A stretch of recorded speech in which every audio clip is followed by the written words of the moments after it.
So polite. I was about to mute. That would have been a bad start for the host. Yeah. Thank you for there. It's gonna be one of those nights. I can tell already. We can move on now if everyone's ready. Very good.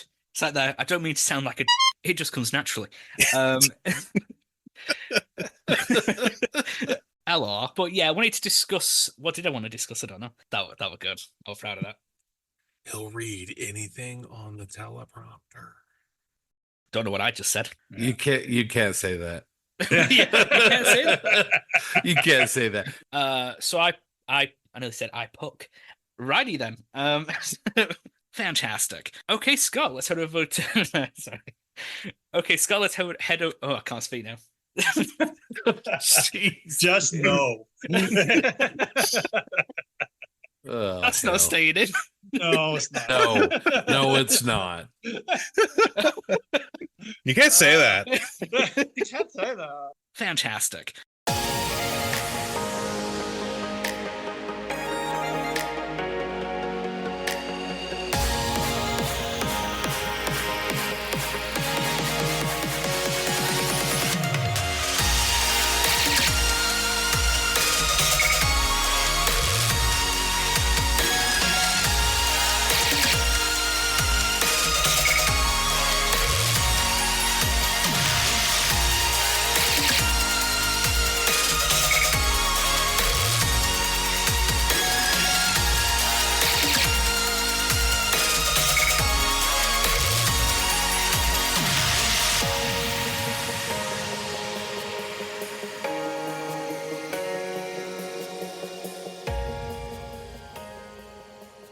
Hello, everyone, and welcome to episode 103 of the Plastic Posse podcast. Thank you for riding along with us to talk about the best hobby out there, scale modelling. Before we get started, better give a shout out to our outriders, our Patreon supporters, especially our deputy marshals who help us bring the Plastic Posse to you.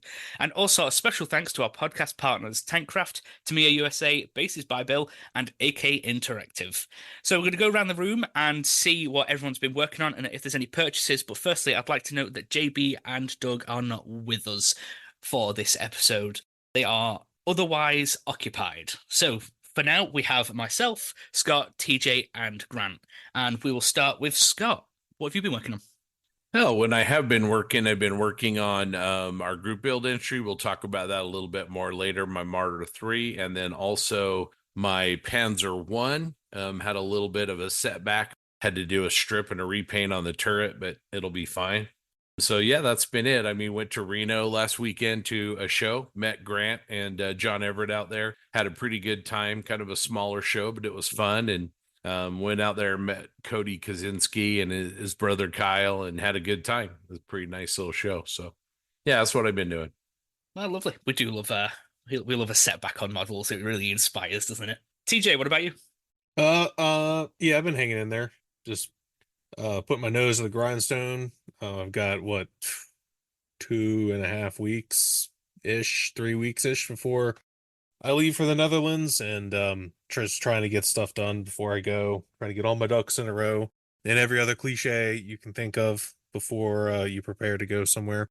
But yeah, haven't been buying anything really because I'm kind of, like I think I mentioned last episode, kind of saving some money to buy nonsense while I'm there and pay for all the extravagance that we're gonna enjoy. And yeah, I think the only thing I do need to buy is I need to get some Marston mat to put my Wildcat, not Hellcat, Wildcat on that, because I'm going to take that to SMC. It fits in my travel case, and I want to display it on something a little bit nice. It was a land-based fighter. I don't think Henderson Field had a lot of Marston mat on the Midway Atoll. It's finding good photos of the field during the time of the battle is kind of hard to come by. But whatever, it's a ground-based aircraft, so I'll do that just so it looks nice sitting on the table. But yeah, that's pretty much it. If you can't find any to buy, let me know. Josh Buck has got an STL, I think, off Colts and printed a bunch of it, and it looks pretty good. I have that same STL, but I just don't feel like printing anything. Actually, Mini Art makes they make some. It's I can't remember how big it is. It's for their they released it right after they did their P-47. on its 48 scale Marson mat. They've got two sets. One is two pieces for two different bases, then one is one piece, and then it comes with like oil drums or some crap. I don't know. They're both on Sprue Brothers. I'll probably get one of those, and yeah, it's just something to make it present better, I guess. I don't know. I just don't want to slap it down on a table. Yeah, get that. Very good. Grant, how about yourself? Not much. Like Scott said, went to Reno, picked up a Tamiya Yog Tiger for like $20. So deal of the century. Plus, I got all the PE and a gun barrel for the total was $50. So I can't beat that. Working on a couple last minute figures for MMSI for the end of October. Other than that, I didn't buy anything till today. Our Sprue Brothers decided to ruin my weekend with a hell of a lightning deal for the Tacom 250 and one of their Tigers, like half off, more than that. It was like $20, something for the 250. And I think you've got the 250, TJ. I think you built it. But yeah, Mostly built. Yeah, mostly built. Yeah, it's just, I couldn't pass that up. That just ruined my weekend. But, you know, other than that, everything's great.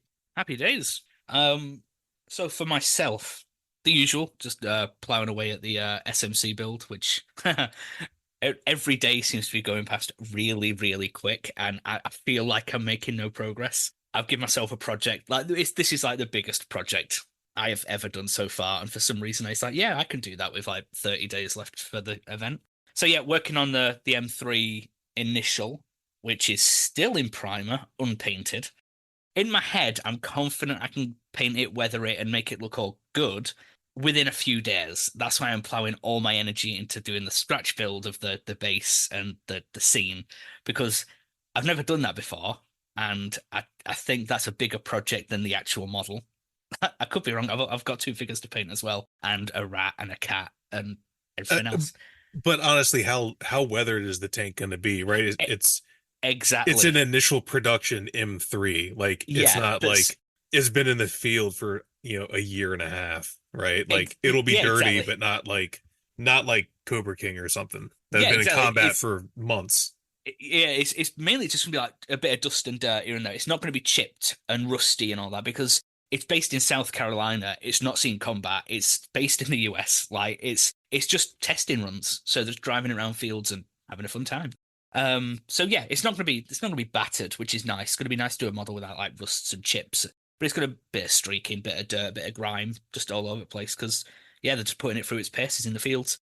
So that's why I'm not too stressed. I just want to make sure I get a really nice olive drab down on it, because I generally think olive drab's one of the nicest colors to weather with dust and dirt, but it's also a really good color to make look interesting.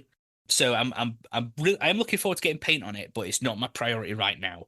I've left all the tools off because in the scene it's undergoing maintenance, so they've kind of stripped everything off. They're kind of taking the tank to bits, but those tools are going to be in the scene. It's not like they're just missing.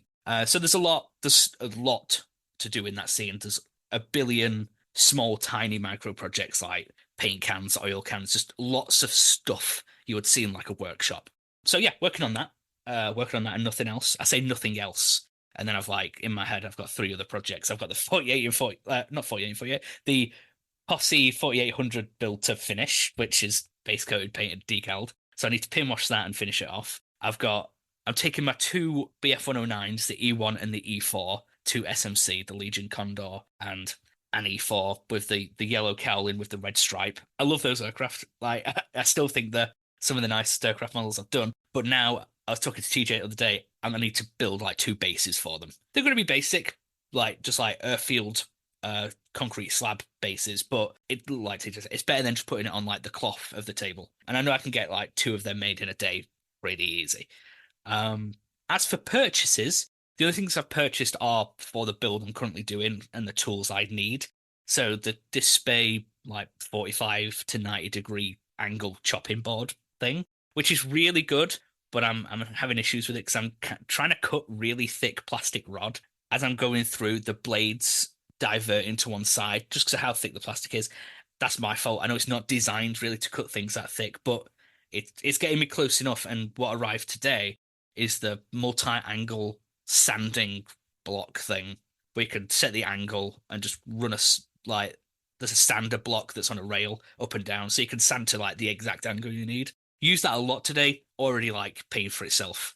Amazing bit of kit. Display tools are really good. They're just not cheap. But if my entire workbench could be like covered in that red alloy metal, happy days I would. But yeah, that's me. For builds and purchases for now. Yeah, I forgot when I was at Reno, I also got some Yog Tiger stuff. I got JB a set of Yog Tiger Fool tracks for $10. Probably should have sent those home with Grant, but I already promised them to JB. And then I picked up that brand new Tamiya Jagdpanzer 4 that JB built last year, and $30 still wrapped, screaming deal. So I found a Practically free. Yeah, pretty much. $30 is pretty cheap for that kit, so had to jump on that. Yeah, I love that vehicle, and that works out about like 24, 25 quid. So that's a steal. You'd be silly to not buy it. No, I was pretty much forced to. Yeah, it had to be done. Jensen, hold on. Before we move on, I'm Oh. gonna jump in here because we were kind of talking about it before we started recording, and I know we got some cool conversation topics coming up, but I think this is one that is pertinent to you, to me, and probably a couple of the other guys that are going to listen to this, and that's good feedback and honest feedback, right? I nicknamed John JB the other day, John Madden, because myself and I think Jackson and Doc had all asked him. They asked him before I did, because I was like, oh no, do me next. They sent him a bunch of pictures and said, tell me what I need to fix. What do I need to do to this build to make it better? And he went in with the, using his finger on his iPhone or whatever, making little colored areas, and gave him a little legend. So I'm like, oh, it's like John Madden on the Telestrator. That is awesome. And we've probably had this conversation before, but it always, I think, warrants more discussion, because it kind of ties into what a lot of the things we've been talking about on previous episodes, and like, getting stressed from doing your hobby and all that kind of stuff, which was still strangely controversial for some reason. Okay. But that kind of stuff, if you don't have that as a modeler, man, I kind of do feel sorry for you. And then I'm not trying to be like a or anything about it. Like that's genuine. That's a genuine feeling, because dude, it makes you such a better modeler. It is like beyond valuable to have someone, and of course it's just their opinion. And I didn't do everything JB said, because some of the stuff he said, I'm like, no, that was intentional, JB. So I'm not going to ignore that part of your feedback. And I bring this up because I told you I would do it to your Cobra King, and I kind of have. I gave you a couple things that I'd noticed off the bat, and I haven't really dove into it. But yeah, I don't know. I just kind of want to talk about that, because I feel like it's that's how you get better. If you take your craft, or dare I say your art, seriously, that's how you get better. It's not posting stuff on the internet and getting 800 people to like it. Like, that's cool too. I'm not going to take anything away from that. I love that as well. But are you really going to get better if a bunch of people just cruise by and press the like or heart button? No. It's going to make you feel good, which is worth something. But is that going to push your craft? Is that going to push your art? I don't think so. I mean, what do you guys think? I imagine you all agree, but I would kind of be interested in your all's perspective. Yeah, I think you hit on a couple of things, TJ. First of all, getting feedback, not just necessarily for the purpose of critique, but feedback from somebody that you trust, somebody that you know will be not only objective, but also is knowledgeable and will give you the kind of feedback that you need. I mean, right? Because we're all in different places in our journey. Some of us are better at some things than others, and some of us make better models than others, and it's all good. There's no right and no wrong. But if you have somebody come in and give SMC level feedback to somebody that's built 2 models, it isn't really going to do them any good. And conversely, as you mentioned, if somebody comes in and says, oh man, it just looks great, but they don't really know what they're looking at, that's not really going to help either. Mr. Madden helped me out with my Martyr 3 that I'm doing, and gave me some really good feedback. And he actually went to the step of sending me a photo of one of the vehicles that I'm doing, which is an Italian campaign Martyr. And it was extremely helpful, because what I had been using was a YouTube video clip.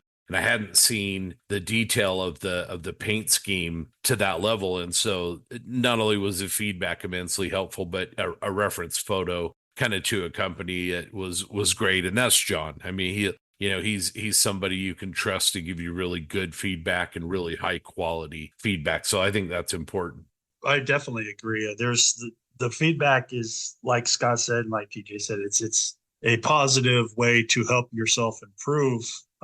I think that we all have people in our life that do this for us, help us with that, and we help them with things, and they help others with things. That's very, very important, especially nowadays when you're going to different shows and you want to bring your best material. I've reached out to Scott before. I've reached out to JB before. I've reached out just about to everybody, and I'm trying. I want to. It's not about winning for me, but I want to improve, and that's the way I use it. I use it as a stepping block to improve my craft, I guess you would say. Like also, I like TJ. Grant, I don't use. You can call it art. I don't care what anyone says. What we do is effing art. All right, it just is. Like, I'm so tender with that. I don't know why. Craft works too.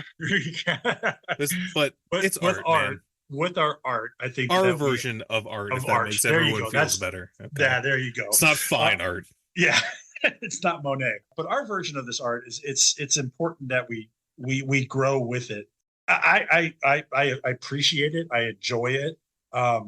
It doesn't always have to be positive. It's just, what we need to do to work on things and improve.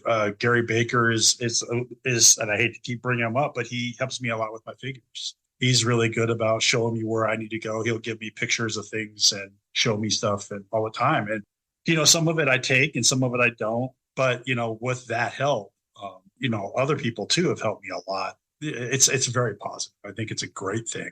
And if you don't have that, you should try and find that in your friend group. So that's all I got. Yeah, like whenever I post work in the chat, it's not so you can tell me how good it is. Yeah, because it's good. Well, I was about to say the opposite. Usually I'm like, how can I improve it? No. Usually, because I'm like, how can I improve Jensen, it? And you're all that. improve it by putting it in the trash. Shut up. Well, that's just because that's funny. It may be pretentious to say this, but I don't send people my pictures so they can tell me how good it is, right? I'm like Quentin Tarantino giving Jules coffee. I don't need anyone to tell me how good my coffee is. I know how good it is. I'm the one that buys it, right? I know if I'm asking someone for feedback, I don't want to hear, oh, this is good. Yeah, I know it's good, dude. I built and painted it. I wouldn't be asking you what you thought if I didn't think it was good already. I want to make it better. That's what I care about. Mm-hmm. Yeah, so pretty much. And I recognize that made me sound like a giant, and I don't really care. I've said this before, like the whole don't take critique from someone you wouldn't go to advice to. The people you seek out or get that feedback from, it matters. And if it's from people, say, you look up highly to or have huge respect for or admire their work, you can... And I don't want to say someone who has great standing in the hobby, because that makes it sound like there's a hierarchy of like, well, they're all the way up there. But if they're going to be honest with you and give you the honest feedback, that means like an awful lot. And I think getting honest, genuine critique from, dare I say, heroes, it resonates a lot more between the ears.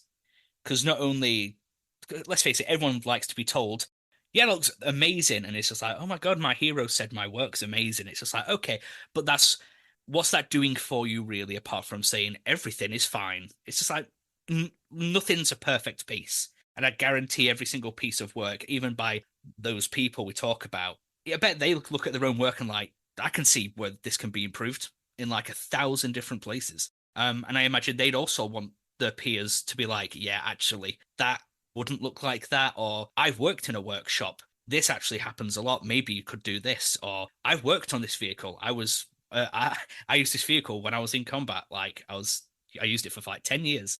Experiences and feedback from people who maybe know a bit more than you about something specific can help bring something to life. I realize what I've just said for the past like minute doesn't make any sense. I'm kind of just speaking, but in my head it makes sense, so that's what matters. yeah, it's getting that Rolodex of critique and information and applying it to your models is important, rather than be told, "Well done, great job."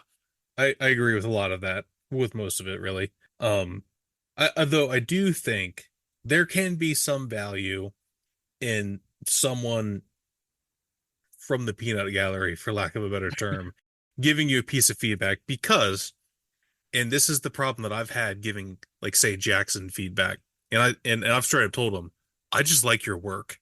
Yep. So it's hard for me to give you, I guess, like to tell you what's wrong, because I look at it, I'm like, man, this is fantastic. Mhm. I love all of this. And like with his G13, Yeah. there was like one or two things. I'm like, this is what I would do just to spice it up. And then JB drops like a list of like 10 things. Like, this is all the shit you need to do. I'm like, I mean, he's not wrong, but man, I just really like the way it is. And in Jackson, because I've straight up told him that it's hard for me to give you critique because I look at it through rose-colored glasses, because I just like your work. You're an amazing modeler and you're my friend. So sometimes it is hard for me to see past that. And every once in a while, you can get a piece of feedback from someone from an unlikely source that you weren't expecting, because maybe they saw something that your friends didn't see. Mm-hmm. And that's happened to me. I've sent you guys photos and you've missed something. And then someone's like, hey, what about this? Like some random person. And I'm like, oh, man, I kind of missed that. Everyone missed that. How did everyone miss that? And now it's super obvious. It's Yeah, you bring up a great point too. Sorry, Jensen. We all live through rose-colored glasses when we're working on our own stuff, and we do miss stuff. And that reach out to somebody else is what helps us. And reaching out to more than one person is what helps us find those missed spots, because we don't see everything. Maybe you didn't paint the inside of your antenna, or, bowl or something like that, or you forgot to paint this, that, or the other thing. It's one of those things that I think one of the great aspects of having someone review it is that you're just going to miss it. And, that's a great reason to do it. Yeah. Just going back, like, I'm going to critique Jackson now on the podcast for everyone to hear, but like, oh, that loser. Who? Like the other day when he posted like the G13, he was like, right, what needs to do? And JB was like, give me more. And in my head, I was just like, I know what he means. It's like, I was looking at the model. It is superb. It is a really good model. But I was looking at it, I was like, and this is where my advice was kind of useless, because I didn't actually give him anything with substance. I just said, it needs something. I don't know what the something is. It's like, it's a great model. It just needed something, but I couldn't tell him what it was. It's just like, it's missing something, and I don't know what's missing. So good luck finding it. I don't know what that is. There's, that's an interesting point, Jensen, because I think we all look at things differently, obviously. I don't think that we necessarily look at our work with rose-colored glasses as much as we get target fixation. I just think we've stared at it, and we fixate on, every little thing that's wrong with it. But I do think you can go to certain people who are really good at, say, color, or people who really do excellent base work or figure work. And then you've got people that know the ins and outs of every Sherman ever made, from Lima and Alco and Chrysler and all that, that they know every little technical detail. And so the feedback that you're going to get from those three people examples that I just gave might be completely different. I think, TJ, a lot of the feedback that you got on the Sherman that you're taking to SMC, you had to kind of post a photo a few times because people were saying, well, the color's off or whatever. And you're like, yeah, but that's what I'm doing here. You know what I mean? And so the different, depending on who you're asking, right? I want to touch on that. I think I said something the other day. I think it was you, and like, for whatever reason, that model has broken people's brains, and like, they don't understand the number of comments I've gotten. They're like, is this supposed to be olive drab? It's what is this? And it's like, dude, like, and more than one person has said that. It's just like right over their heads. And like, I don't know if it's just part of like the modeler mentality when they're used to like this needs to look like this. And when it doesn't look like that, they're like, I, I just don't understand what's going on. I'm confused. I blacked out. What happened? And it's like, it's just so comical to me that it's like, dude, it's just green. Like, what green is this? I don't know. Green. Like, that's what color it is. The color green. It like, like, and I've explained to people multiple times, like, this is an 80-year-old gate guardian. What, like, what is confusing? I really don't understand. And it's just a source of endless amusement to me. Sorry for that tangent. It's just, regardless of your extensive research and referencing, it's still wrong. I got that a lot too. Yeah. Yeah. We'll talk about that when in the later segment, because there is some comedy in there too, with certain people. But legitimately, TJ, to go back to your original point, I get, going back to my comment about target fixation, when I'm in the middle of a project, I get lost. I get into the weeds. And sometimes, having somebody that you can trust to bring you back and say, what about this? And then you realize, I didn't even look at the shovel. I wasn't even paying attention to that. It's completely wrong. So thank you for that. But I'm so into the weeds on the color or whatever that it is. I think besides just getting better that you've talked about, I think really well. I think sometimes I get lost and I need some direction again. Yes, I have a specific example of that on that model. The lashing on the engine deck. More than one person. So I'll tell you right now, these are the people I asked specifically, other than you guys have all seen it, and you're all free to give me any critique. That's always an open invitation. But I asked a handful of people specifically. I asked Spud, Sam Dwyer, JB, and Jeff Feller, 4 modelers that I look up to and eminently respect. Like, I think they're all amazing, each in their own way. They each have their own style, each have their own, we share a lot of ideas about the hobby, which is why I asked them specifically, but they're all good at something different, right? Spud is one of the most realistic modelers, right? Like, his looks real. It looks like real in a way that most other modelers, nay, no other modelers, I think, can really do. JB is the king, one of the kings of style. JB's models have a style, right? Sam is like a hybrid between those two. And he's just a good all-around modeler. There's nothing Sam can't do well. Like, everything he touches is good. And then Jeff is the same way. I don't think you guys have met Jeff Feller. Jensen, you have. And Grant and Scott, you have not. He's awesome. He's a local guy here. He's a good friend of mine. Amazing modeler. So those are the people I asked. And 3 of them each said, you got to do something with these lashings on the back. And I just didn't even think about it, because I was more worried about actually doing it and getting it on the model, because it is a very specific detail to the prototype I was building off of. And it had to be there, right? Like, it had to, in my eyes, to make the model the way I wanted it to be, it had to be there. I could not find a dumb excuse like, they took it off after all these pictures I have of it. Because how could I put the picture of that next to the model and it not be there? Because it is very noticeable. And they were all like, you got to do something more with this. It looks cool because it's there, but it's just white. I'm like, yeah, it is, because I painted it white. Well, it was really like off-white, but still, because I didn't think about, I got more focused on getting it there and making it physically look the way I wanted it to be than what color and how should it match the rest of the model. And at first I kind of defended myself, like, yeah, but on the real one it's just white. But like I've said, I didn't build the real one. I built my version of the real one. I built the way I see the real one, and it doesn't match the rest of the model. So I'm like, crap, now I do have to go fix that. And I've not done that. I've done a little bit, but I don't like it. So I gotta do more, but we'll talk about that later.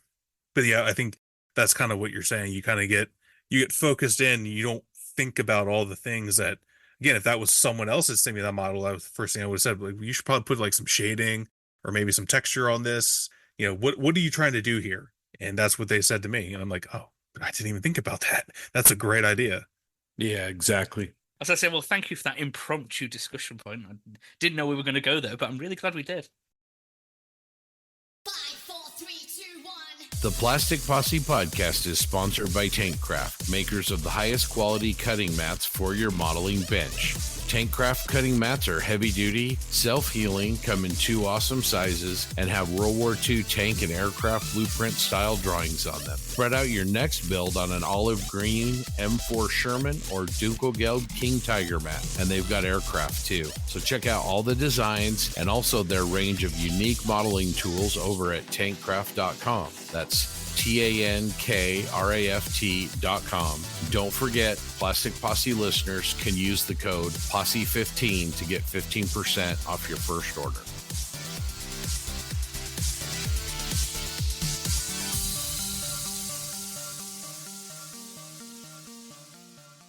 Okay, so we'll head over to Grant for models from the Plastic Posse. All right. So we all had some time to look at models on the Plastic Posse that were not part of the 48 build, but some of them are. That's okay because they're all 300 plus models on that website that are all 148 scale. So let's go to Scott first. What did you pick?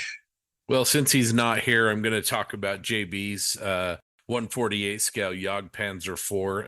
He's done the conversion for our group build. When he started the model, I'm pretty sure he hated it. I mean, he just was really struggling with it and couldn't get a vision. And to go from there to where he's at with it now and the disc camouflage and the stowage that he's done, I mean, just it's incredible. My hat's off to him and great job. If you guys haven't seen that out there, you're listening, go over to the Plastic Posse group page and check it out. But yeah, it's John's Jagdpanzer 4. Really, really nice. Great job by him. Yeah, and again, a beautiful base already, and it's just looking fantastic. TJ, how about you? Okay, I chose Christian Jacobs Land Rover tow truck. It's the same one that Martin Uncle Night Shift just released today. Actually, his video on YouTube. It's the AK kit. It's cool. I love it. He did the yellow box scheme, which is phenomenal. I love the scheme. I love the model. It makes me really want to get one. And he actually put some figures with it. And I asked him, I really like this. There's civilian figures. I want to know where he got them from because finding modern civilian figures is rather difficult. And I need some. I want some. But yeah, thought it was really awesome.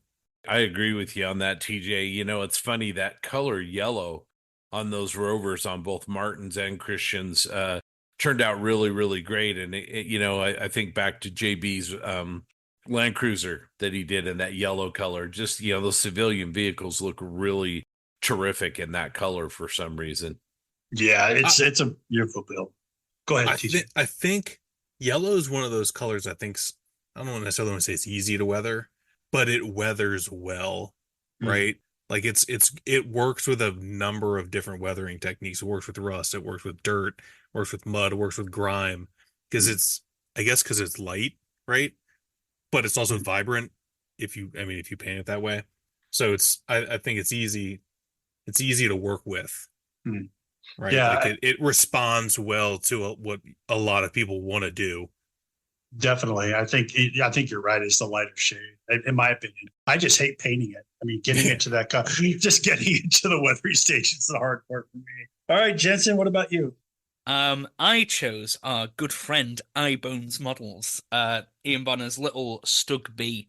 What a lovely little model. I love the paint effects he's got on it. His weathering is superb. And it's great to see him push a model this far close to the finish line. Because I know he said a few times in chat, obviously he's got a new dog, young son, family life. And he just says when he does have downtime, he just really struggles to get to the bench a model. So to see him make this much progress on a model and have it look this amazing, yeah, it looks great, and I can't wait to see it finished. I hope he does a little base for it because it definitely belongs on one.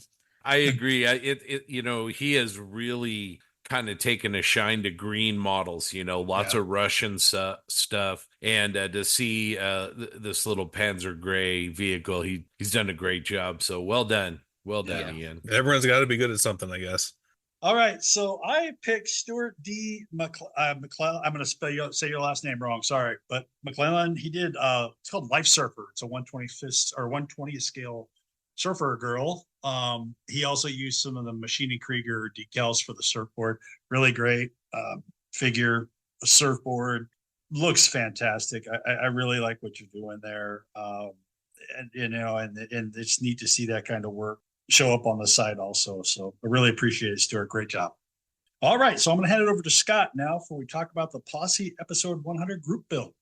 Yeah, well, we're getting short on time, so I'm just going to kind of hit some highlights and then we're going to talk about a couple things at the end. I think the first thing we're going to talk about is models in the 48 group build that we like, but also where each of us are at with our own group build entry. But let's start out with kind of where we're at. So we are recording on September 27th.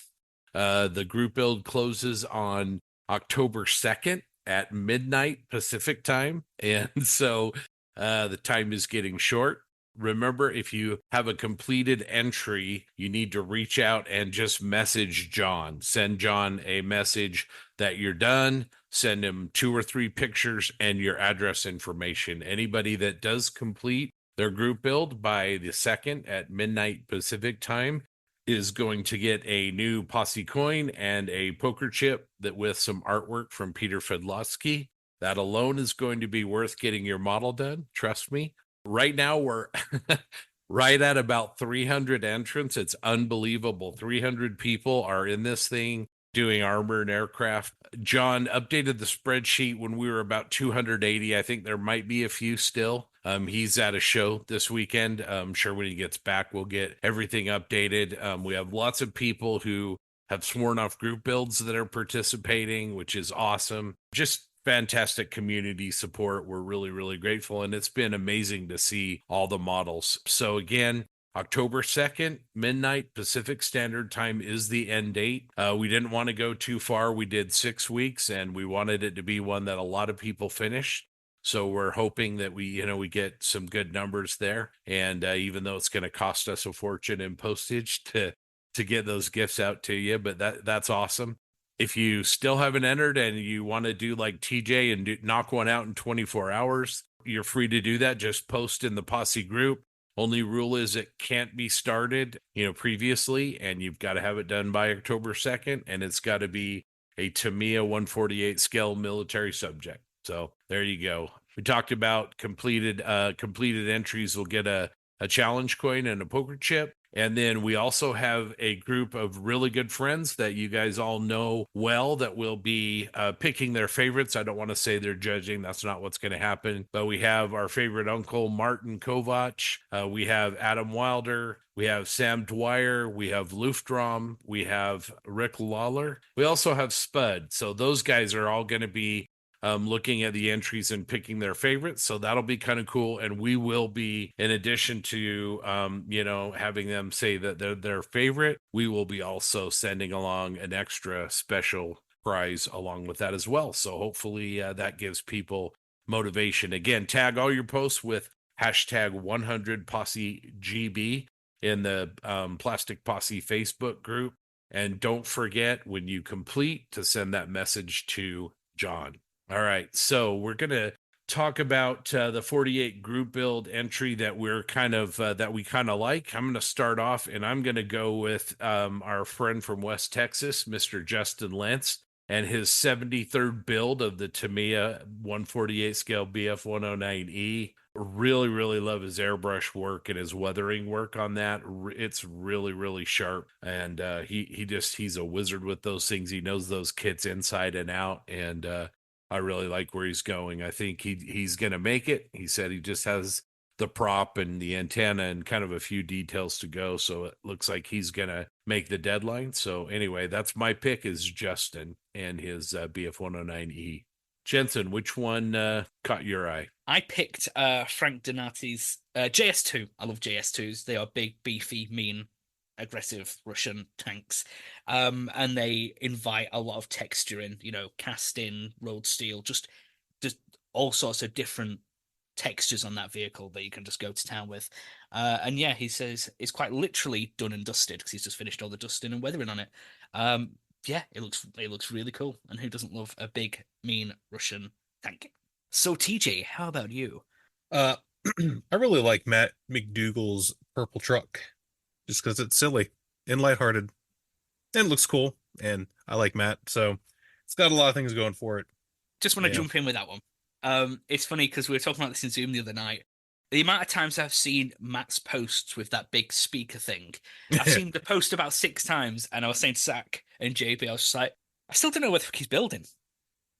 So he's like this huge ass speaker, and I'm just like, but what is it? But yeah, I saw the purple truck too. I was like, oh yeah, I really like that truck. You know, we were speaking earlier about how yellow takes to weathering, TJ, and I think that purple that he used is taking the weathering really well. It looks well used, well worn, kind of an older truck. I like it. It's a Yeah. good build. I think it's cool. And to round us out, Grant, what about you? I really like Mark Lepe's BF 109 E3. Saw that today, and I like this color scheme on it. It just looks like a really good kit. He's doing a great job on it. There's not 1,000, but there's 100 fantastic builds out there, guys, and they're all fantastic.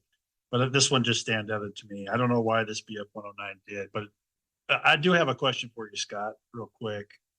Justin, is it you said it's his 73rd? Yeah, it might have been a slight, maybe exaggeration, but I think he literally has done probably a couple dozen. I mean, he's done a lot of them. Okay. He loves that kit. Maybe not 73, but Okay. Woof. That's a lot of one kit. Yeah, but that's what I got, guys. I'm going to go into upcoming shows and events around the corner. First, October 4th and 5th in Southbury, Connecticut, we have ArmorCon. The event is being held at the Southbury Wyndham, and the theme is The Gathering Storm, 1930s Armor. General admission is just $10, and more details can be found at the ArmorCon Facebook page. On October 6th, the Orange County IPMS will be hosting OrangeCon 2024 at the Doubletree Inn and the Hilton in Buena Park, California. For information on the show, go to www.ipmsloc.org. October 12th, Roanoke Park, California will have the Santa Rosa Model Show 2024. The theme is Evolution and Modeling. The show has moved to a GSB award scheme, and more details can be found at their website, which is www.ipmssantarosa.org. Please remember to send your upcoming shows and events to the Plastic Posse Podcast at gmail.com, and we will add them to our calendar and on our Facebook page. All right, Jensen, let's go over to your discussion question. Okie dokie. So the other night I was in Zoom, like my first Zoom. Hold up. Oh, Do English people actually say okie dokie? My grandma used to say Okie dokie. okie dokie. Ones that watch Fallout do. okie dokie. Yeah. It's weird now you've mentioned it. I'm thinking about it. I was like, no, I've heard okie dokie quite a bit. Okie dokie. But I just say it like Northern. I just make the vowels really flat. Okie dokie. So yeah, I was in Zoom the other night, and JB was there, Zach was there, Mark Bradley was there, Ian was there, JB was there. I don't know if I just said JB twice, but he was there twice. And we were just having a chat about all things modeling and what we're working on and stuff. And it was a couple of hours prior. I was watching some modeling YouTube videos, and when I was in the Zoom, everyone was just talking about what they're working on and like specific techniques they're doing, because JB was working on the little the bases for his projects. And I was just sat there thinking, do we overcomplicate this hobby? And I think the simple answer is yes, we do. Because I was watching this YouTube video, not going to say who or names or anything about it, but they were very incredibly regimented about how they do things. They were just like, okay, so I spray at exactly 17 PSI. And I was like, that's an oddly specific number, but fine. And they're like, I thin my paint down by 45%. I was just like, usually I just do 50-50, but whatever. And they were like, first I do like a mist coat, leave it 18 minutes, and then do a wet coat. I'm just like, this is incredibly specific. And I mean, if it works for you, and I get some people do have that very specific structured mentality. Sometimes it could be OCD. Sometimes people just being that structured about how they work. But I don't know. A lot of making a wash, and I'll take half a teaspoon of oil and then a teaspoon and a half of thinner. I'm just like, oh right, maybe it's just me and my cavalier attitude, but I literally just splash together until it looks right. Or I'm mixing paint, a glug of it in a cup, splash some thinner in there, give it a quick shake and a stir. It's like, will that go through my airbrush? Yeah, that's thin enough. And then I paint my model. I don't do a mist coat, then a wet coat, and then leave it a couple minutes between layers, give it a polish, and then paint. I get why people do that, and I was talking to Mark Bradley about this. The way we were talking, it's like I get automotive modelers do that with clear coats and shiny, incredibly smooth finishes, but this person wasn't doing that. And I think sometimes when it comes to things that we consider simple, like painting a model, a lot of us don't really think too much about it. We like thin some paint. Is it thin enough? Spray it down at a pressure that I'm comfortable with, and it goes through the airbrush and is smooth. That I play with my pressure all the time, and sometimes I think people might just be investing a bit too much mental energy in getting all this right when it doesn't have as much as a detriment on the model as they might think it does. I don't know. What are your guys' thoughts on this? Short answer, yes. Long answer, also yes. Yeah, I think what you're describing, I think not a lot, but definitely some people do that, and that's the way they overcomplicate things. I overcomplicate things my own way, I'm sure, as most people do. I do not get that specific because I just don't really care about that kind of stuff. But yeah, I think you could make the argument that I overcomplicate modeling, and the reason is because I take this pretty seriously. I love it. It's what I do. It's how I identify myself more, I think, than anything else that I do really in my life. I like it more than literally everything I do. Maybe other than being a dad. I do really enjoy that. And being a husband to my wife, I enjoy that. But outside of those two things, yeah, this is what I do. This is what I am. It's what I like. So yeah, I overcomplicate it because I think a lot about it all the time. It's like literally all I think about, even when I'm at work. And no, my boss doesn't listen to this, so I'm not too worried about it. But yeah, it's I don't know. Yeah, I definitely overcomplicate things in my own way by worrying about things that don't matter to most people. They matter to me. When a lot of people wouldn't care, like, painting the bottom of the sponsons on the model I just finished. No one will ever see that because it's going to be attached to a base, so you can't see it. And tracks are in the way anyways, but I noticed in the photos that I have that they were rusted and gross, so I couldn't not do it. It literally doesn't matter. That will have no bearing on how that model performs at a show, what anyone really thinks about it. It's just a thing that I did to add more time to get it done. Yeah, I don't know if that really answers your question, Jensen, but No, it does. Because like I mentioned the way I thought this person was overcomplicated, but like you say, we overcomplicate things in our own way. I'm very guilty of it. Overcomplicating things before I've even started a model. Like before I started this M3, I was overcomplicating the build and the scene I wanted it to be in. About, oh well, is the timeline accurate? Is the location in which the vehicle will be based on the campaign it's featured in be accurate? Would these soldiers would British soldiers and American soldiers at this time in this uniform have met at this time? Things like that. It's just like, you've not even started the model yet. Stop overcomplicating a process that's like months down the line. So it definitely answers the question. It's just like, maybe because I used a technique feature of overcomplication, it doesn't mean that like theory and process can't also be overcomplicated. I'm the same way, Jensen. I dig to reference to get to a point that I can't build. I mean, if I want to build something, I can't find proof of it, I won't build it. And that's my big flaw. Because I've even done that in sci-fi stuff, and I'm like, you can't prove that it's not sci-fi. That's the stupidest thing I've ever done. But I couldn't find a picture of it, or someone didn't do anything about it. It's just crazy. But I see where you're going. It definitely yes, and yes, like definitely yes. We all overcomplicate it. I do kind of find those kind of videos funny. They kind of bring me back a little bit too. That okay, well, I know I'm doing good because I'm not spending 45 minutes pre-airing my airbrush to get it the right paint color out of at the right 17 psi. So it's fun.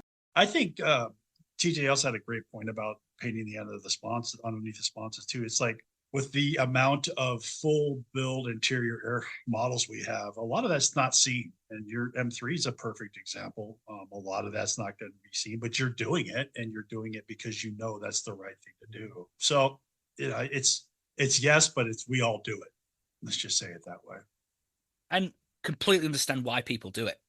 Because there'll be stuff that we do which people are like, but why? Right. And simple answer is it scratches my brain. Yep. It eases me. That's why I do it. And I'm not critiquing the guy because his work's No. really good. So it's like, well, if No. it works for him, then it's not wrong. Right. And it made me question. I was like, maybe he's not overcomplicating things. Maybe I'm just too cavalier.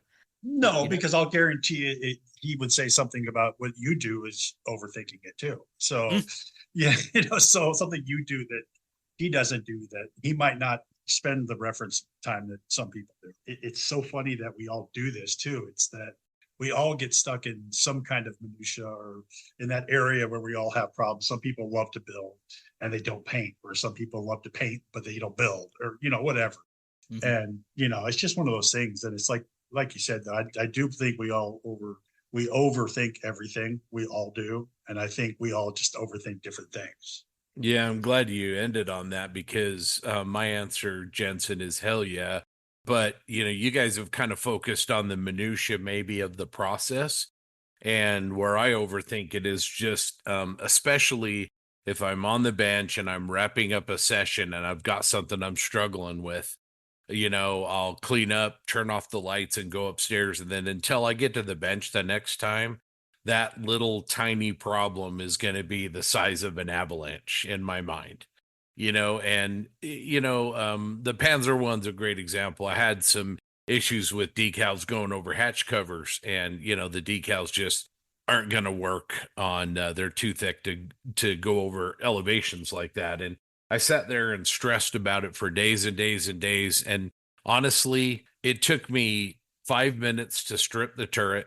And, it'll take me 15 or 20 minutes to repaint, the primer and the base coat. And then I'll do a little bit of camo work. But I mean, at the end of the day, it might take me an hour and a half all in to fix this. And, in my mind, I just have it blown up into this insurmountable obstacle. And then I just do it. And it's 99 times out of 100. It's just not a big deal. So that was kind of my take on this is, that's how I overcomplicate things, is just I make mountains out of molehills.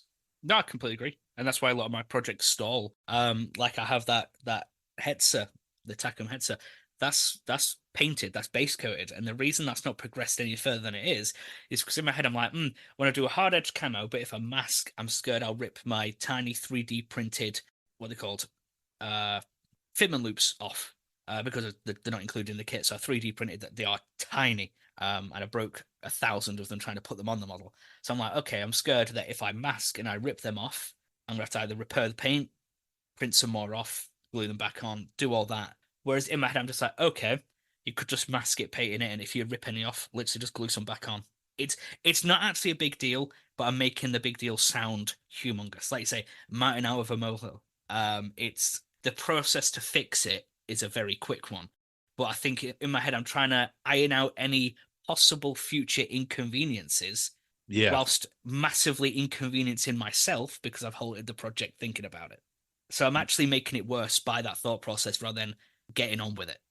You could also do what Duncan Rhodes would tell you is do two thin coats, hand brush the camouflage. If it's hard edged, grab a paintbrush and put on some thinned acrylics and do 2 or 3 coats. And I've seen a lot of people do Hetzers that way and they turn out really, really good, and you shouldn't blow out any 3D printed parts doing it that way unless you're a barbarian with your paintbrush. You hand painted your camo on your truck from AK, didn't you? Yeah, the FJ. That was hand painted because that truck's a bit of a odd shape of ups and downs and all. I was just like, can I really be bothered like putting masking tape all over this? I was like, nah, just grab a brush and some army green paint. And that Toon Samwa that I gave you was hand brushed with Vallejos. I think 3 coats to get the paints nice and even and get rid of all the brush marks. Yeah, pride of place in my cabinet, that. Even for a Toon tank. That's an honor. I know how much you love Toon things. So I love that. It's a great model.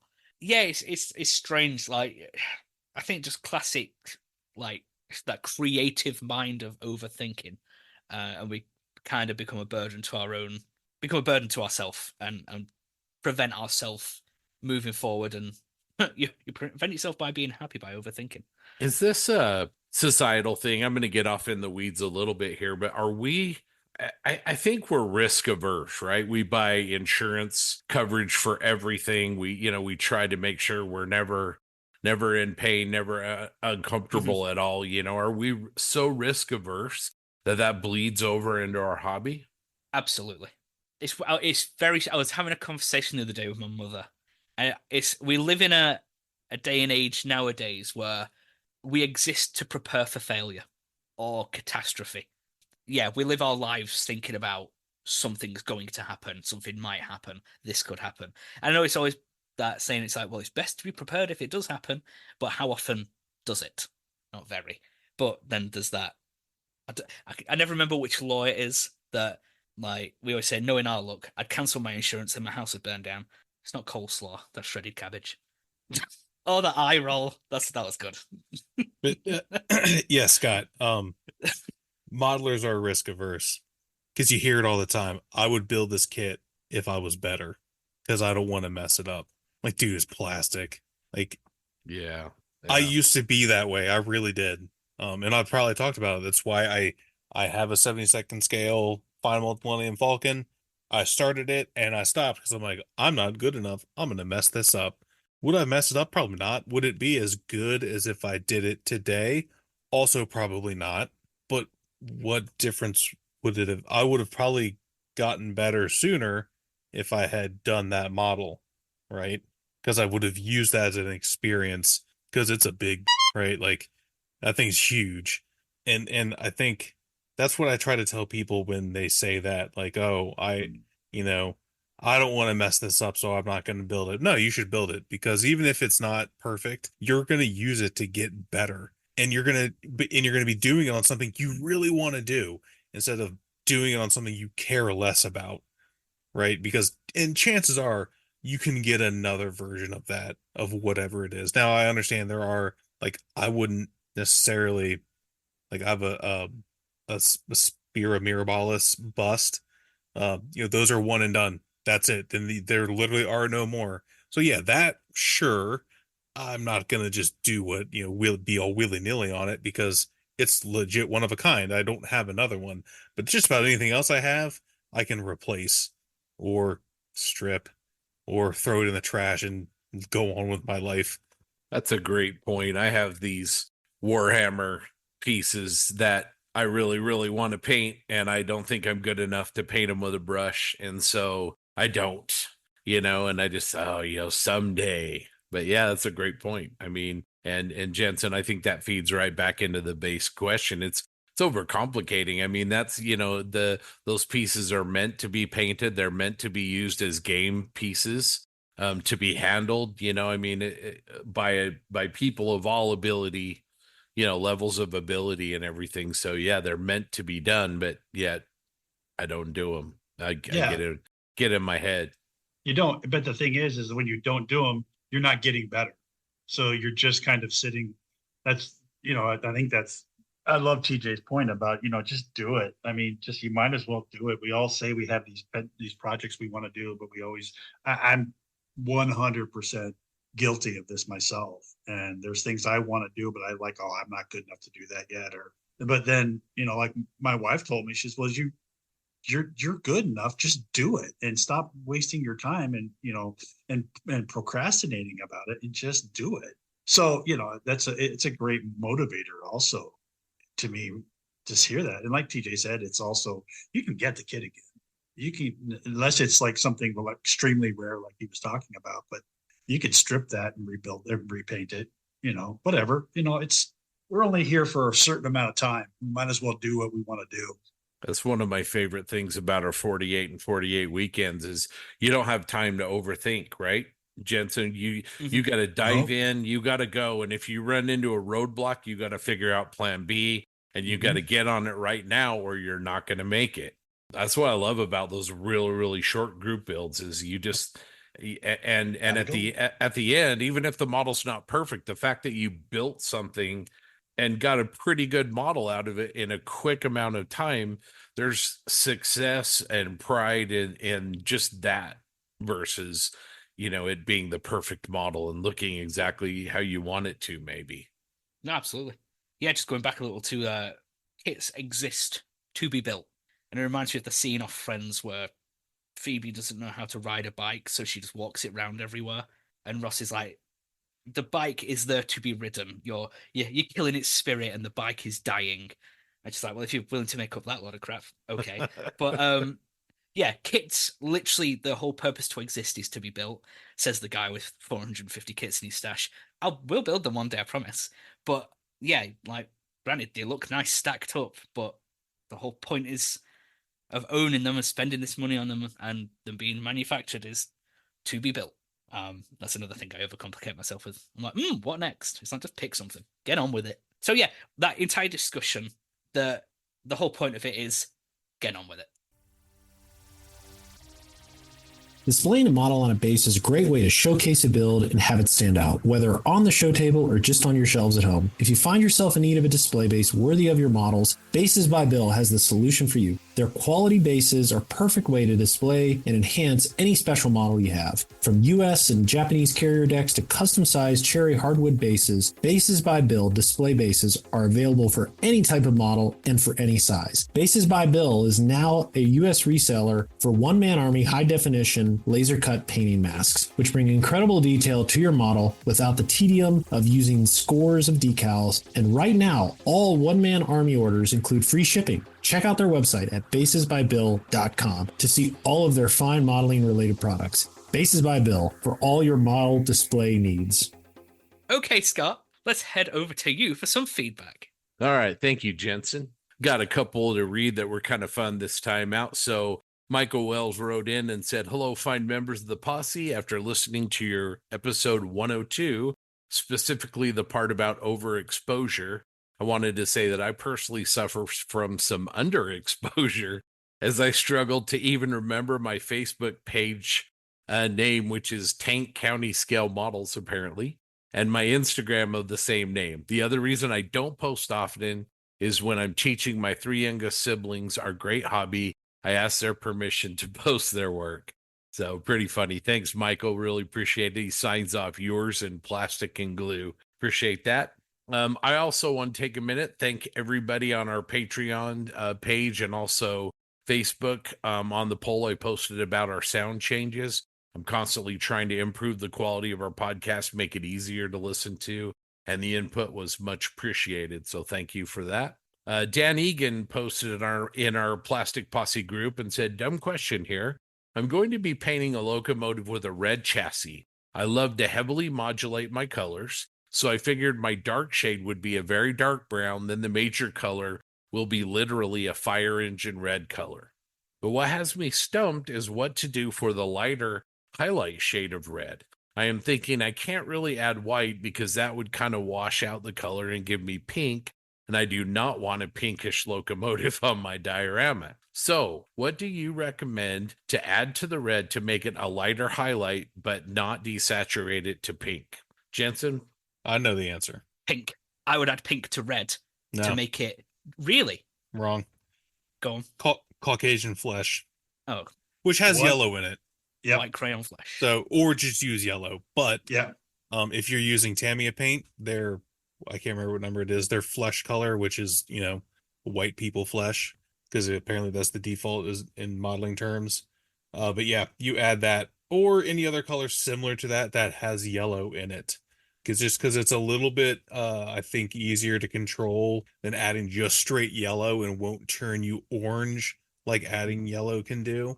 But yeah, watch Warhammer painters. Yep. Like really good ones on YouTube or whatever that paint red. There are specific, like how to paint red, whatever cloaks or whatever crap on YouTube, and there's some really good ones. But typically, what you see them find is they add a white person flesh color. Yeah, and it's easy to save it. If you put too much in, you can bring it back. You can't bring it back when you put white in it. It's gone. So you're 100% right on the flesh tone. But that being said, and Scott, you could probably speak to this, red will fade to pink in real Yeah. life. It, and especially like I've seen it on locomotives and I've Mhm. seen it on other stuff too. Like it will definitely fade to a pinkish color. Maybe not like, you know, baby pink, but like definitely a maybe salmon-ish type color, like a pinkish color, depending on what it was painted with, how old it is, and how long it's been sitting outside. You're exactly right. Out here in the West, we have Santa Fe. They call them war bonnets that have red noses on them, and they're out there in the desert in the Southwest, and they get pink. And a few decades ago, we had a railroad called the Southern Pacific that had a scheme that was called the Bloody Nose, and the locomotive was a dark gray with red ends. And I went to Tucson one time, and Tucson is like, the third layer of hell sometimes, it gets to be so hot down there. It And is miserably hot. Yes. I saw one of those locomotives that literally looked white with pink ends, and it was baby pink, to use Yeah. your terminology. So yeah, you're right. I mean, if you want that locomotive to be very, very heavily weathered, maybe, some pink wouldn't be out of the Yeah. question.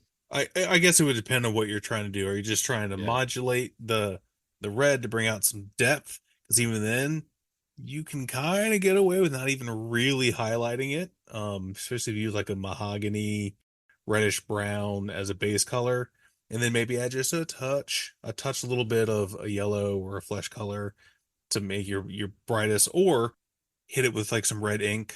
I've done that. I think I have Scale 75 inks. AK makes inks. Everyone makes inks now, and the red ink is freaking red. So you can do kind of and spray like if you're painting it, spray over it with yellow first, and then hit it with the red ink, and you will get like a ridiculously vibrant red. That's what I did on the Dante Alighieri figure I did earlier this year. He's wearing all red robes. Actually, I think I used yellow as yellow ink as the final like brightest bright, but to get that really bright crimson red, I used red inks as the final color. Hopefully that helped. I would also maybe just point out, could be a helpful guide. Night Shift's Ferdinand build. That's red. Yeah, Because and he's that's done, just appreciated. yeah, black and white technique. Yeah. And that looks nicely modulated and not faded, but highlighted and shadows. So yeah, you could black and white technique and then just apply red. You can also brown and white technique, the black and white technique. That's important too. Mhm. You can use the black and white technique, but use a different color than black. Use a dark brown, which works really good with yellow and red, that sort of thing. And there's also one more you can also use. I hate to keep adding stuff on here, sorry. But you can use rust tones in your reds, which will help desaturate it a little bit and bring it when you're weathering it down and bringing it, if you're not trying to make it too bleached out. And seen people do that also before. So they'll paint a dark red on a mahogany, and then they'll wash it out, and then they'll start in with their just a little bit of rust tones in their paints, their reds, and just bring it down that way. Well, there you go, Dan. A lot of different ideas there. Hopefully some of those help out. That'll be good. Last piece of feedback is from our buddy Mark Bradley. He wants us all to come clean. He asked on the group, he said, so how many people here are willing to admit that they shocked themselves while using an electronic static grass applicator? I recently had that experience and it made me yelp rather loudly. And now my wife still giggles every time I talk about using it. So good on you, Jamie. And thanks, Mark, for coming clean on that. So all of you out there, if you want to talk about your harrowing experiences using your static grass applicators, so you can send those to plasticpossepodcast@gmail.com. All right. I do. Well, you do? That's what I do, but I do it on purpose. I know. I commented on his post too. I'm like, Yeah. absolutely, and that hurt. I did. It was a 9-volt battery. I'm like, Yeah. and I've been hit by like 120 before, which Wow. hurts. And that even was like, did my heart skip a beat? Because it hurt. Yeah, I attached my watch with it one time when I just did. Oh, that human Christmas, cried like a little girl. All right. Well, let's kick it back on over to Jensen for a second discussion topic. Right, so I'm going to get sick of hearing my voice. Our second discussion topic. Just basically, I want to talk about the upcoming projects we've got for MMSI and SMC. Sadly, JB's not here to talk about his projects. But yeah, I just want to kind of not quickly, but go around and find out what everyone's currently doing and how far along we are. A bit more detailed chat about the projects we've got coming up for these shows. I won't start because I can go on for literally days. So I'll throw it over to TJ to begin. Okay. I haven't spoken enough already. I'm sure people are gonna get sick of hearing my dumb ass. Yes, I've talked about it a bunch. Obviously, I've talked about it multiple times. This episode, my big project, my thing that I wanted to build just for this show was that Lima Locomotive Works M4A1 that is currently housed at Fort Moore, Georgia, and it's in the United States Army Armor and Cavalry Collection. I saw it earlier this year when me and JB and Zach and Jensen and Aaron were down there, and I fell in love with it. And it's a weird thing to say. It's something about it just spoke to me, and I had to build it, so I did. And I'm quite proud of it. To be perfectly honest, it's some of the best work I've done, if not the best work I've done. I think I nailed it, and I can say that with authority, considering have extensive pictures and have climbed on the real one.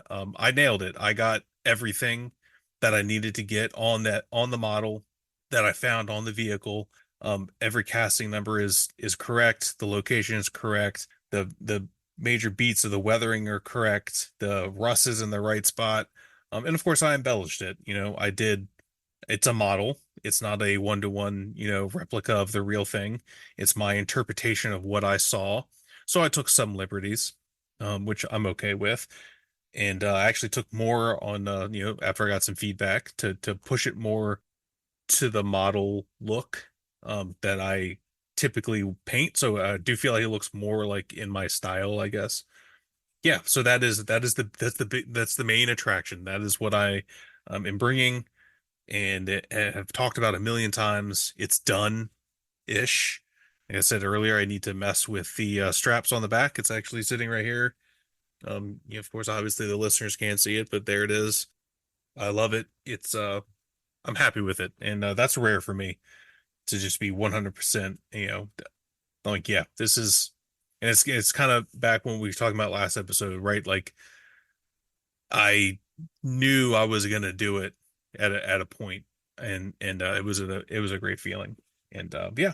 So that's my main attraction, so as conceited as stupid as that sounds, I'm bringing the medium Mark A Whippet TACOM kit.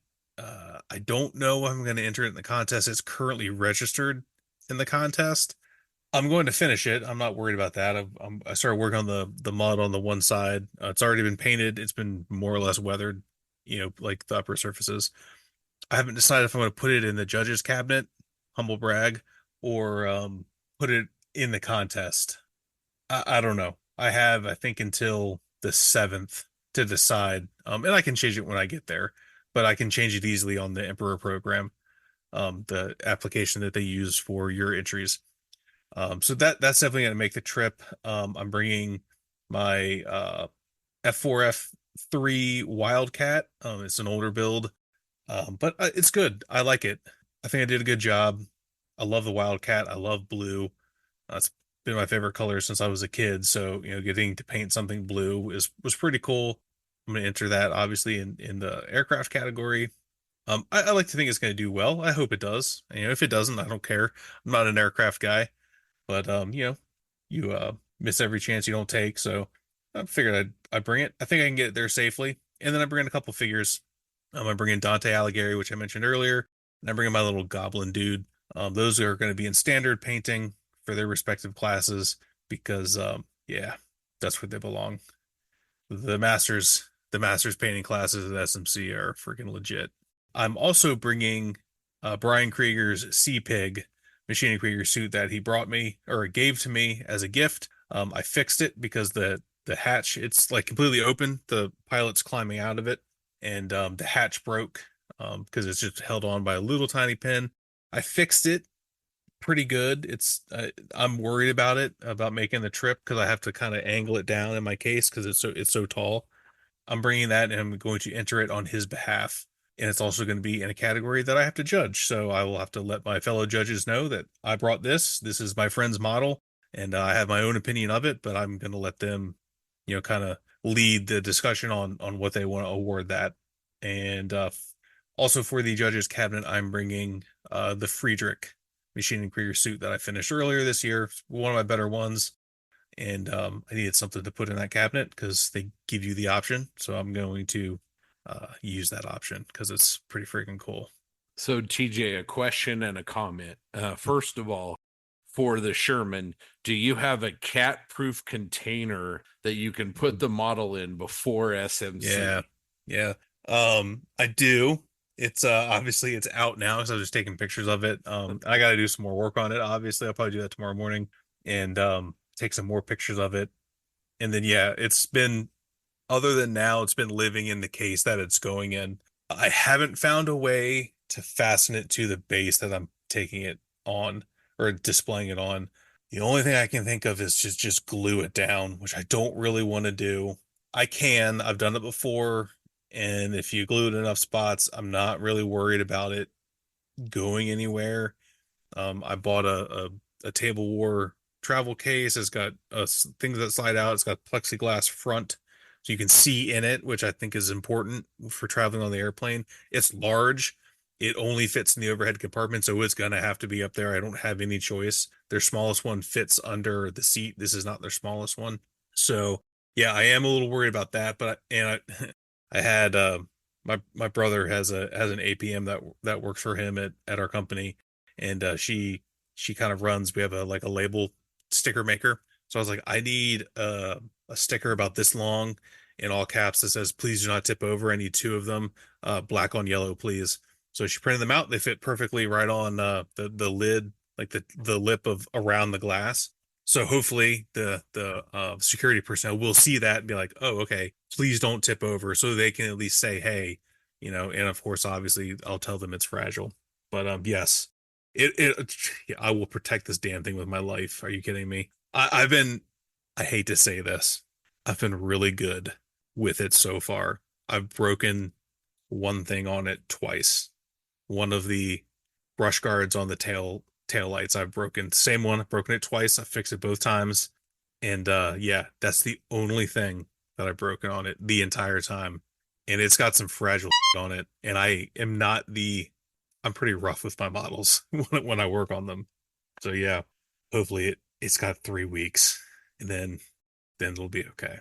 I just don't want any paws knocking it on the ground. So. No, trust me, I have visions of that every time a cat gets in this room. I worry about it. Yeah, cat going all Garfield on your model.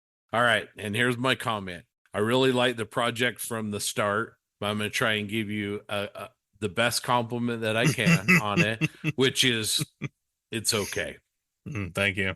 It's okay. That fine. Lima Sherman is okay. I'll take it. Yeah, you go now, Jensen. I've talked enough. I'm done talking.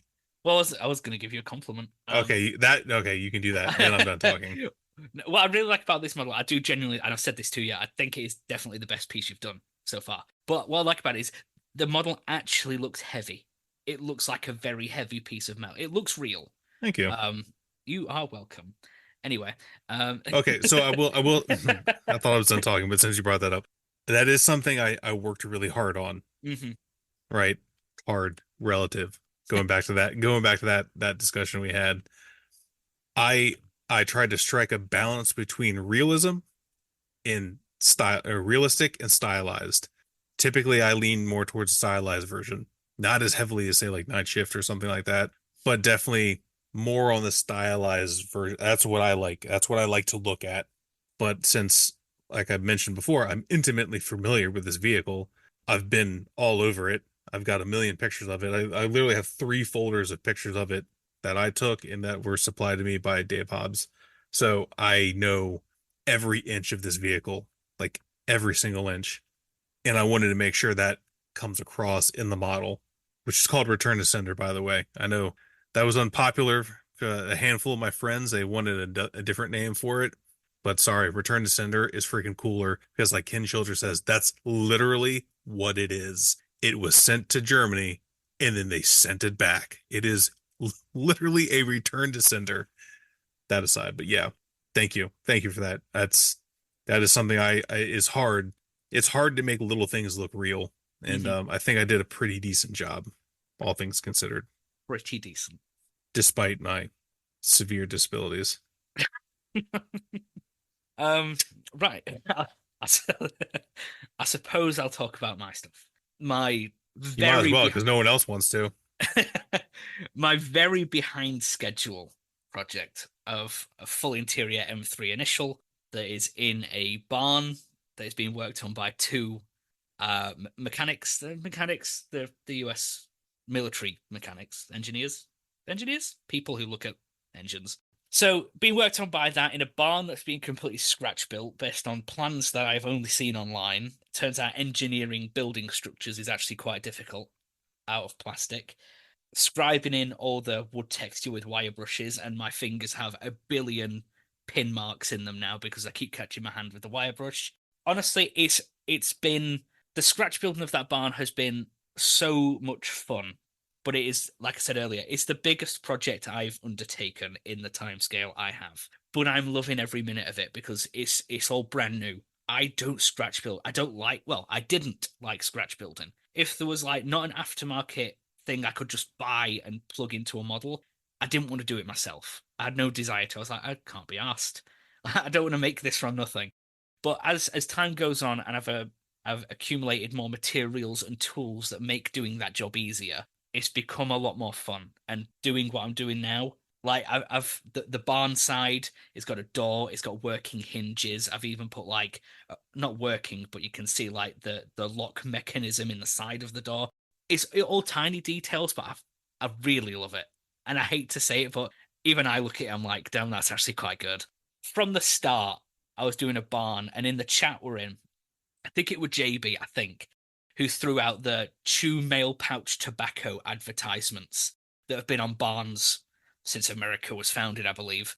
And I've gone online, I've seen a plethora of references from barns from pre-40s to nowadays. I didn't know they were like allowed to advertise tobacco still because you're not allowed over here. But like red barns, blue barns that are incredibly faded black, dark green, and they've all got these advertisements on that look freshly painted or incredibly worn down. And I was just like, what a great suggestion. I can't not do that now. So on the door side of the barn, which it's a shame you're only going to see this if you're not actually looking at the scene. You have to look outside of the scene, but I'm putting the big chew mail pouch tobacco advertisement on. I don't know how weathered it's going to be because it's saying 1940s / early 41. So based on the environment of South Carolina in the 40s, I don't know how weathered that advertisement's going to be, but we'll get there. There's going to be a few rats because it is a barn. Rats like barns and cats like rats. There's going to be a cat there as well. Originally, in my head, I was trying to invent something. I was trying to force something to happen that wasn't happening. I was like, how can I call this scene Stuart Little? And I was thinking of every possible way. I was like, well, the tanks are Stuart, which even really the British only called it that. And there's a cat. I was like, okay, you're grasping at straws. You can't make this happen. So I can't call it that anymore. So it's just being called Initial Inspection because it's the initial M3 being inspected. My imagination ran out at that point. I was thinking for like 3 days. I was like, I can't think anymore. I need to get on with the project rather than sit here and be like, what can I call it? It's like, maybe think of a name once it's finished. But the vehicle itself, all primed still in mahogany primer.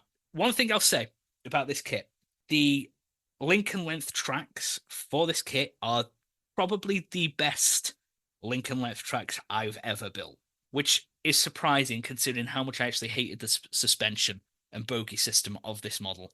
Amazing tracks, so they're off and I can wrap them round at the end. The photo etching mini art kits is incredible.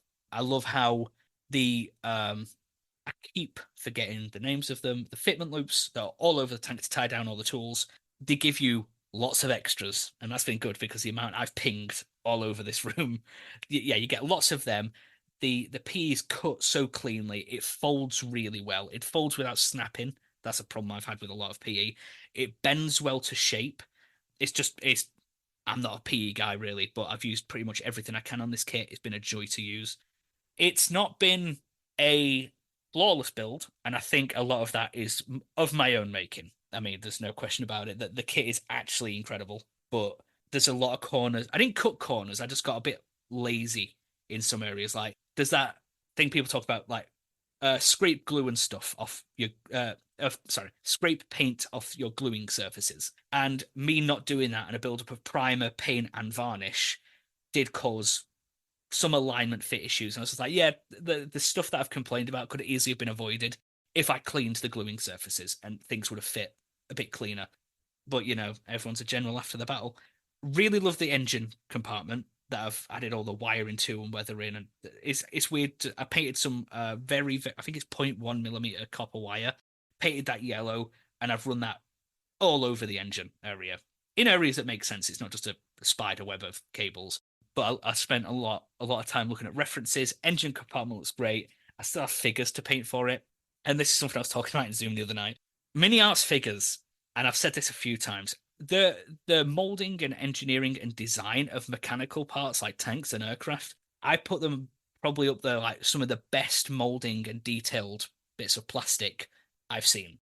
I don't know how the figures get so not that.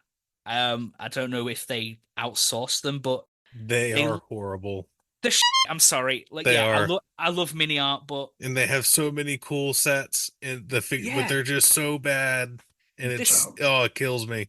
this is what I ranted about the other night. I was like, they do Yeah. what no one else will do. They'll do like those cafe sets or engineers working on stuff or crews for certain things, like Yep. stuff that we wish other people would produce. It's just like, okay, they're the only option. And the like you say, the ideas behind the sets are great. I complain about them, but I still buy every figure set they release. But I get them out and I put them together. I'm just like, I would love to ask Mini Art. I was like, how is your molding and engineering design and tooling between figures and vehicle? How is it so different? Because you see the plastic figures that are molded by, let's say, like Takom, the one that comes in that 250 half track. That's really good. You see, I know budgets are different, say with Tamiya and Mini Art. Tamiya's new plastic figures are very close to what resin looks like now. They're incredible. And I just see Mini Art's figures. I don't want to turn my SMC project into a bitch about Mini Art figures segment, but they're just not very good. But I'm making do because I really don't know anyone else who does these very specific posed mechanics. I know Panzer Art are releasing more and more non-combat military figures, which is nice. But yeah, I'm kind of just having to make do. I've had to use Tamiya putty to fix some gaps, make creases and folds, and just make it a little bit neater. But yeah, that's what I'm going with that. I've got some 3 STL files for the rats and the cat I want to add.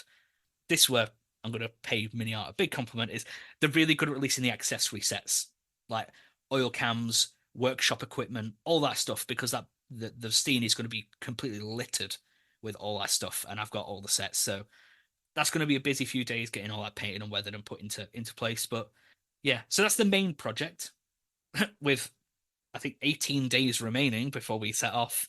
I have a lot of work to do, and I sit here and panic about it and not actually work. So I'm taking that somehow. I'm taking 2 BF 109 kits I've built, the Edward 109 E1, the Legion Condor, and the E4. I'm taking the AK Facade, which I think that's just going in standard. that's not master. I've got a figure on there, a Mini Art one. That's not master. I'm also taking A Moment's Respite, my ambulance vignette. I'm taking that one because Abilio from AK said last year, you should have brought it. So it's like, well, looks like I'm bringing it. So I'm bringing that, and I'm also bringing the Jumbo. And that's quite a lot of projects. And I've got a Pelican case, which I was arguing with EasyJet this morning, twice actually, with 2 different agents. I was like, my Pelican case is 1 millimeter over the max large cabin bag sizes. Is it an issue? And they were like, yeah, you'll have to pay like a 38 quid each way fee, and I'll have to go in the hold. And I said, no, I'm not doing that. It's not going in the hold. They were like, well, you can buy another seat for it. I was like, no, I'm not spending 160 quid on another seat. I just said, it'll be fine. I'll force it in the measuring tool. Because it's a millimeter. It's just where the plastic bulges slightly. I was like, I'll just shove it in, it'll be right. So I don't know how full that case is going to be. We'll have to see. But I've got a lot of foam, a lot of packing to do, and making sure nothing gets broken or damaged on the way. It's a heavy duty case though, so I'd like to think when it goes through the scanner, it's not going to well, it can't tip. It's too heavy. No way that's tipping. But yeah, that's everything. But one thing I did want to stress, and I've said this to JB a lot of the time, I'm stressing about this project, so I really want to get it done for SMC, but I'm not allowing the stress of getting it finished to trump the enjoyment we're going to have on that trip. Like, if it don't get done, it doesn't get done. It's not going to make any difference for the event or the few days we're traveling around beforehand. Like, don't get done. I'm not going to be like, oh, this trip's ruined now because I couldn't finish my big project. It doesn't matter. But yeah, sorry, I just told you like a week's worth of drivel. Yeah, that's me. So Scott, over to you. Yeah, that's a word we don't use enough in this podcast, drivel. So much drivel. Yeah. So I cannot wait for MMSI, going to that show. It's my favorite show of the year. Just cannot wait. I plan on taking my AK facade and the new Tamiya Panzer 1. I'm working on a little base for it. I actually got a Verlinden base that is supposedly for a 148 scale vehicle, but I think it's too big for a 48 scale vehicle. And obviously the Panzer 1 is a diminutive little tank, so it actually fits really nicely on there. I think I should be able to get them both done, I hope. But like you said, Jensen, that's not why I'm going. I'm going to hang out with Grant and Aaron Cook and Josh Buck and Barry and Jim and all the great people at MMSI. Cannot wait. Grant, what about you? I pre-registered today actually for MMSI. They opened up. I'm taking mostly figures. So as most of you know or seen, I do a lot of figure work lately. I am competing in sci-fi, which is becoming a very large category at MMSI. Extremely talented people from all over the world show up for that show. You're going up against people that are just, the some of them are just the best of the best. Mike Blank is a perfect example. John Rosenkrantz is there. All these other fantastic builders and these are just the Americans. There's people from all over.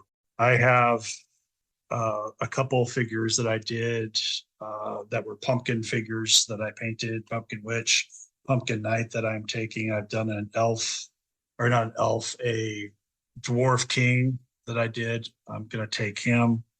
For fantasy, I did a female figure that I did, a bust for her I'm taking. I've also done some historical figures, which I'm going to compete in this year. So I have, a Roman centurion cavalry officer I'm taking with me. I have a Norman figure from Fur Models I'm taking. A couple other Aztec warrior I'm going to take. I'm also going to do ordnance this year. So I'm kind of stretching myself a little bit. So I'm going to bring a couple things or one or two things for ordnance that I haven't finished yet, which is scary. At least I have till the 17th when I get on the plane of October. So that'll be interesting. Other than that, I'm really looking forward to seeing everybody again. That show is really important to me. It's really a great show for me. I like that place. It's a fantastic figure show. I haven't, I want to go to SMC. I can't wait for World Expo in France next year. That's going to be a blast. And, but I want to go to SMC. There's a couple other shows in Italy I want to head to. But this show right now is my big show for the year. Not only do I get to hang out with Scott and Josh and all these other people, but I get to, sit and talk to, people like Mike Blank again, who's going to give a demo that we went to last year, and he's doing another demo this year. Seeing John Rosenkrantz work, seeing Penny's work, just some, it's such a great show because your stuff is out there and you have your name tag on. Your name is on your name tag, so people know who you are and you can talk to people. They can introduce yourself, and it's a lot of fun time just getting around and seeing what the work is, what the quality of work is for figures. Ordnance is getting huge too. Don't get me wrong. Ordnance at that show is pretty big, but it's a pretty big figure show. It's pretty much what it was designed for, but it's great. That's what I'm doing. I've got one or two more. Got a case that will not fit underneath my chair, so I'm going to have to figure out how I'm going to get that in the airplane. I'll put it in the overhead compartment, but don't want to do that. Most likely we'll have to. Thinking about doing what TJ did and getting a table. I think it's Table War or Table. Can't remember what it. Table War. TJ? Yeah, Table War. Yeah, and they have a place down here in California, and I can get it in like a day and a half, so I'm not worried about that. So that's gonna be fun. But other than that, that's what I plan on doing. I've got figures I want to finish up, of course. We're all kind of pushing ourselves, but I want to take a couple of days off before I go though to relax a little bit because I've been pushing on this a little bit hard. That's what I plan on doing. I understand about wanting a few days off. Just this past 2 weeks, I've had 2 dreams about arriving, landing on the plane, and my models aren't in my carry case. Yeah. Really stupid dreams like that. I'm like, I can tell I'm thinking about this too much because I'm now dreaming about things going wrong. Yeah, I had one a couple of nights ago, same thing, but I got there and I opened up my case and all the paint had melted off my figures. So that's when you know it's occupying too much space in your head. Right, let's head over to TJ for some cross promotion. The Plastic Posse is one of several great scale modeling podcasts. If you are interested in more scale modeling content, head on over to modelpodcast.com where you will find links to many other great podcasts about our hobby. The Posse also recommends several excellent modeling blogs and vlogs, such as Rick Lawler's Propaganda YouTube channel, Clayton Ockerby's Workbench Hobbies YouTube channel, Stephen Lee's Sprue Pie with Frets, with Chris Wallace's Model Airplane Maker, Jim Bates's A Scale Canadian TV, and David Bryanbridge's DB Scale Model Studio blog. Hey, Jensen, this has been a great podcast so far. I do have a question for you, though. What time is it? Well, it's funny you ask that. Recently, I just started wearing a watch again, but I've not worn it in a while, so the battery's a bit dead on it. So the seconds are a few seconds behind. But I don't need a watch to tell me what time it is. It's time for merch. If you would like to rep the Posse, check out our awesome merch on our Triple P Spring page. You can find coffee mugs, t-shirts, jumpers, or even some of our world-famous Triple P lounge trousers. You can order all of your stylish Plastic Posse merch on the web at www.loungetrousers.com. Thanks for riding along with us for episode 103 of the Plastic Posse. We appreciate your support as well as our amazing patrons. We also like to thank Tankcraft, Bases by Bill, Tamiya USA, and AK Interactive for supporting what we do. And remember, the Plastic Posse is available on YouTube. We will return in 2 weeks with our 104th episode. Do you have feedback, suggestions, ideas, or just want to drop us a line? Send your feedback to us via email at plasticpossepodcast@gmail.com. And I think that just leaves me to say, yeehaw! Nice. Track. Yeehaw!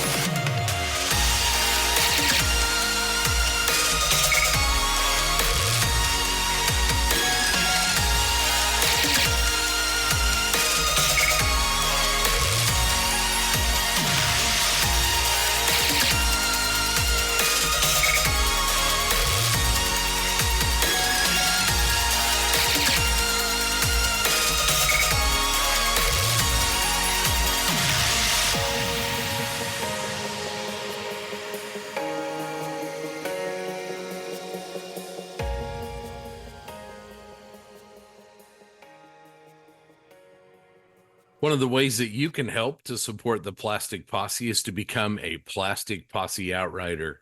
If you want to become one, it's easy. You can even do it wearing lounge trousers. Just go on over to our Patreon page at patreon.com/Plastic Posse Podcast and set up a recurring donation there. These contributions help offset the cost of bringing you the Posse and acquiring merch and other things that are related to the hobby, like sponsoring categories at model shows, all kinds of great stuff. There's 3 different tiers of support, and they start at just $1 a month. And there's also some great benefits to being an Outrider. You get early access to podcasts, you get premium access to the hosts, which may or may not be a benefit, the chance to appear on a podcast episode, and exclusive Triple P content and social events around model shows. Let's recognize our amazing deputy marshals. These contributors help the posse do what we do, and we sincerely thank them for their support. They are David Wassel, Matt Tutman, Glenn Fellin, Patrick Neff, Zach Pease, Robert Halleck, Brett Barcourt, Greg Williams, Nick Wolf, Brian Clark, Sean Earl, Black Hat Scale Models, Ben Hardaway, Craig Jarbo, Adam Jackson, Red Beach One Studios, James Morando, Mike Norris, Stephen Rodwell, Rick Cooper, Eric Cavina, John Hale, Eric Kane, Logan Hansen, Paul Burdett, Tim Gidcombe, Dan Newman, Robert Blocker, Tyler Moore, Derek Post, Craig Flynn, Scale Model Craft, Ken Childress, Nick Butta, Drew Gardner, Scott Hall, Frank Perone, The Voice of Bob, Jeremy Diamond, Ryan Smith, Terry Wilkinson, Chris Lovewell, Andrew Callis, Ethan Idemill, Steve Baker, Joe Porche, Patrick Brown, J Kidd, Brandon Gentry, Lee Fogel, Robert Klein, Mark Ewing, Toadman, Model Doc, Doug Reed, Greg James, Les Mercala, John Everett, Uncle Buck, Mark Bradley, Eric Brubaker, Jeremy Moore, DB Scale Model Studio, Matt Johnson, Jeremy Elliott, Mike Talley, Previous Seat, Mediocre Middle-Aged Modeler, Dan Knopfel, and JC Osborne. Let's not forget our posse foreman. This crew is made up of posse outriders who give the deputy marshals a hand. We also thank them for their support. David, Dwayne, AK Armor, Bill, JAK, Casey, Theresa, Raphael, Russ, Stefan, Mikkel, Lavar, Gil, Mike, Michael, Steve, Scott, Emery, the Krieger, Ozzy Modeler, William, Keith, Jeff, Eddie, Ross, Warhalf Models, G. Baker, Tom Stuff, Crazy Loca, Len, Cliff, Damian, Cody, Nukeman Mike, Ash, Irish Pat, Paul, iBones Models, Mystic Riz, Jackson, Joel, Chris, Robert, Jamie, MD Models, Papa Steve Munsell, JV, Eric, Matthew, and David. And of course, our $1 and free Posse Outriders. We appreciate our newest members like Dan Cross. Thanks, Dan. Lastly, would you kindly consider posting a review of the Triple P on your favourite podcast platform? Each posted review helps other modelers find the Plastic Posse.